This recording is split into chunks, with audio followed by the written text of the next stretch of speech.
எல்லா வசதிகளும் உள்ளடக்கிய உள்ளதை செல்வோம் நல்லதை செய்வோம் பொன்னி மருத்துவமனை, திருச்சி ரோட், பல்லடம்.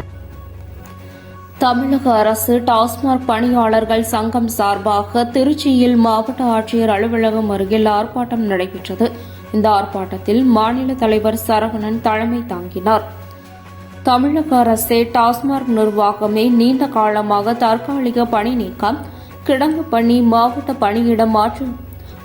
பணியிட மாறுதல் பெற்ற பணியாளர்களுக்கு உடனடியாக கலந்தாய்வு மூலம் பணி வழங்கிடு, பணி நிரவலில் உள்ள குறைபாடுகளை களைந்திடு, ஏபிசி சுழற்சி முறை பணியிட மாற்றுக் கொள்கையை அமல்படுத்து, தமிழகத்தில் சில பிரச்சினைகள் தொடர்பாக 10க்கும் மேற்பட்ட சில மதுபான கடைகள் மூடப்பட்டுள்ளது, அவர்களுக்கு கலந்தாய்வில் சேர்க்காமல் உடனடியாக கடைப்பணி வழங்க வேண்டும் ஆகிய 4 அம்ச கோரிக்கையை வலியுறுத்தி ஆர்ப்பாட்டம் நடைபெற்றது. அரசு டாஸ்மாக் பணியாளர் சங்கத்தின் சார்பில் ஏற்கனவே அறிவிக்கப்பட்ட போராட்டத்தின் அடிப்படையில் பேச்சுவார்த்தையில் உயர் திரு எம்டி அவர்கள், டாஸ்மாக் அவர்கள் ஒரு 4 அம்ச கோரிக்கைகளை டிசம்பர் 31க்குள் நிறைவேற்றி தருவதாக வாக்குறுதி அளித்தார்கள்.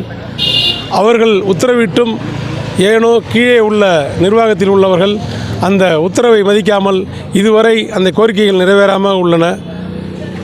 அந்த கோரிக்கைகளை உடனடியாக நிறைவேற்றி தர வேண்டும். மேலும் ஏபிசி சுழற்சி முறையை உடனடியாக அமுல்படுத்த வேண்டும்.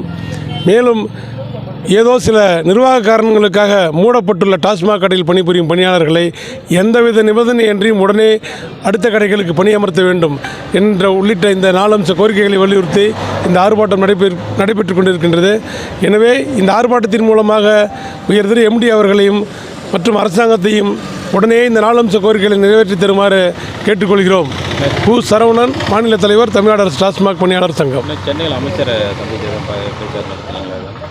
இல்லை சார், எம்டியை சந்தித்து தான் பேச்சுவார்த்தை நடத்தினோம். ஏற்கனவே நாங்கள் முற்றுகை போராட்டம் அறிவிச்சிருந்தோம். அதனால் எம்டி கூட்டு பேச்சுவார்த்தை நடத்தி டிசம்பர் 31க்குள்ளே இந்த கோரிக்கைகள் நிறைவேற்றி தரப்படும் உறுதியளித்தாங்க.